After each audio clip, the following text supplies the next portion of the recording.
અમદાવાદ જિલ્લાના ધંધુકાની પવિત્ર ધરતી ઉપર આવેલા જૈન શ્વેતાંબર મૂર્તિપૂજક સંઘ ધંધુકા દ્વારા જૈન સોસાયટી ખાતે દિવ્ય અને ઐતિહાસિક પ્રસંગનું આયોજન કરાયું હતું. કલિકાલ સર્વજ્ઞ પૂજ્ય આચાર્ય ભગવંત શ્રી હેમચંદ્ર સુરેશ્વરજી મહારાજની પાવન અમોઘ કૃપાથી નિર્મિત શ્રાદ્ધવર્ય શ્રીમાન ચાચિંગ શેઠ સ્મૃતિ ભવનનું ઉદ્ઘાટન મહોત્સવથી ઉજવણી સાથે કરાયું હતું.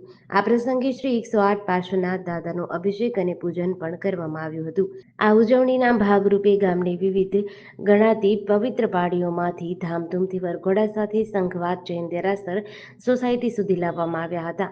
આ સત્કાર્યના સ્વાગતોત્સુક પરિવારોએ પવિત્ર ભાવનાઓ સાથે યથાર્થ યોગદાન આપ્યું હતું.